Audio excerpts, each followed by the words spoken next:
A Bíblia do Ocidente, eu considero, é o texto de Homero, a Ilíada.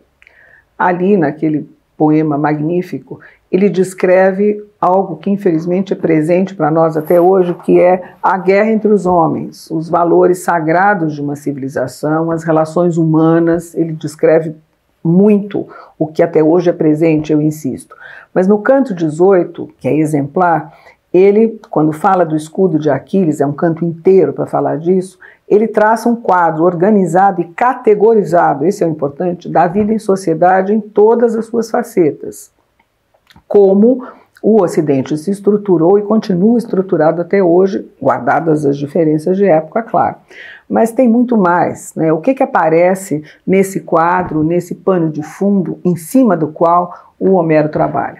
Tem o alfabeto, que surge ali, tem a democracia, né? Tem a escrita, que aparece em função do alfabeto, mas tem outras coisas mais técnicas que nunca deixaram de ter o seu valor ou de serem contestadas. Todas as teorias do Arquimedes, aparece ali a primeira bomba d'água, a primeira máquina a vapor, justamente com Arquimedes, a teoria de que a Terra é redonda nasce ali na Grécia, os primeiros cartógrafos aparecem, então evidentemente os primeiros mapas, mas já com latitude e longitude, e sem falar do Ptolomeu, que entende que os movimentos celestes se fazem de maneira elíptica.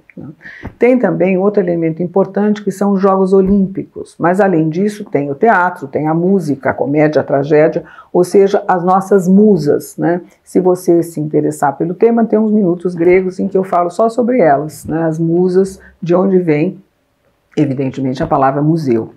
Esses Jogos Olímpicos são, lá na Grécia, a possibilidade do quê? De alguma coisa que também continua válido para nós.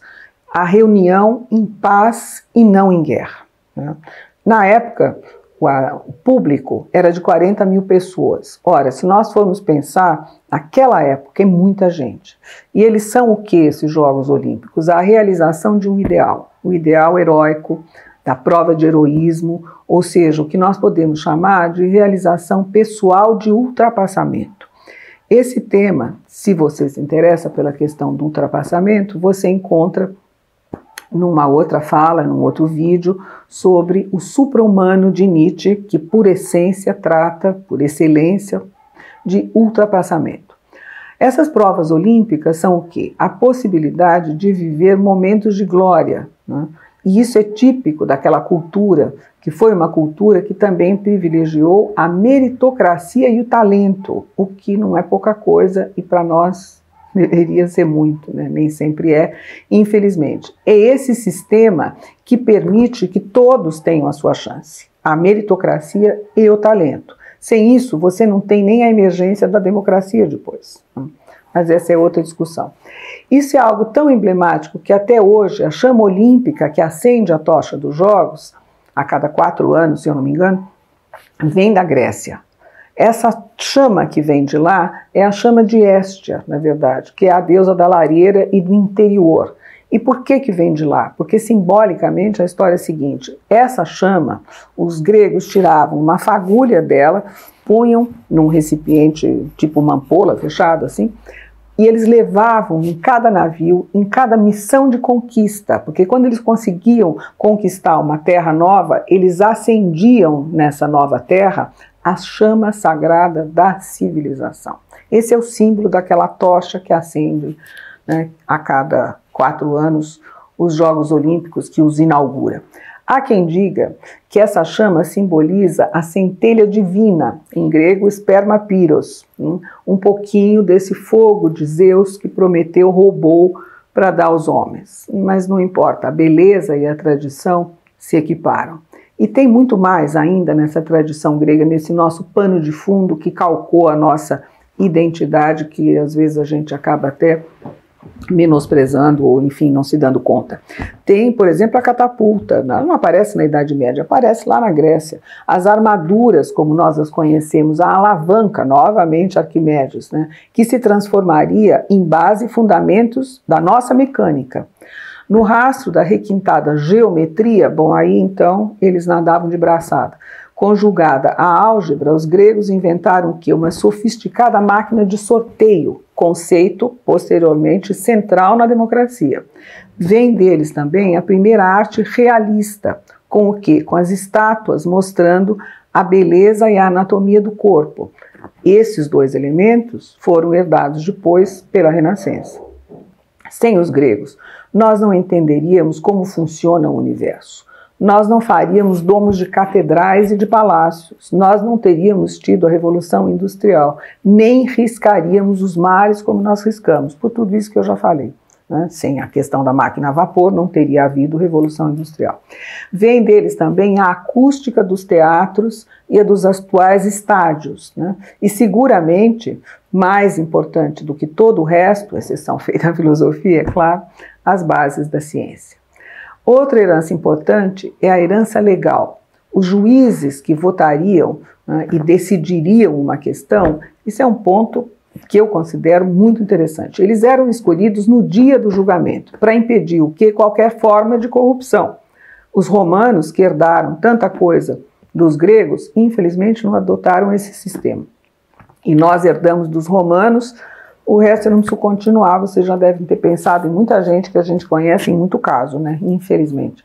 Na arquitetura, qual é a herança que nós temos? Essa é magnífica e basta vocês saírem na rua ou olharem do símbolo da Unesco o que vocês quiseram. É aquele frontão triangular que encima as construções. E por que isso? Porque o triângulo, os gregos descobriram, é a forma geométrica mais sólida que existe. Por isso resiste melhor a ventanias, a furacões, a terremotos, né? E idem para os arcos cruzados e as arcadas, né? Aquelas ogivas de arcada. Testemunho disso são todas as catedrais do planeta e os monastérios e as igrejas e as abadias. Sem esquecer outra herança fundamental dos atomistas, cuja teoria só seria cientificamente comprovada em 2014, com o chamado bóson de Higgs, que mereceu o Nobel de Física.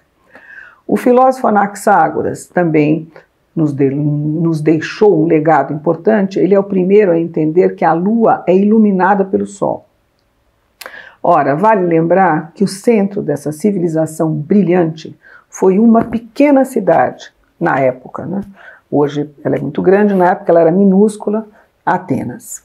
Atenas não era um grande centro, mas foi ali que surgiu, além de todo esse impalpável edifício chamado cultura e civilização, a primeira fortaleza do mundo.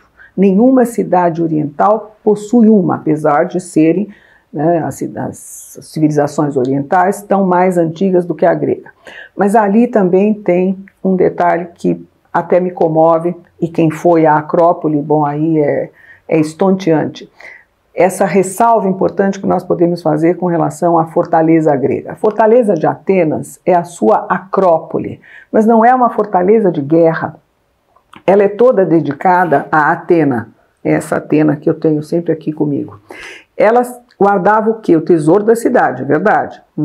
Na casa da deusa mais importante, mas é um conjunto. A Acrópole é um conjunto de elementos culturais importantes. Eu insisto, não é uma fortaleza de guerra.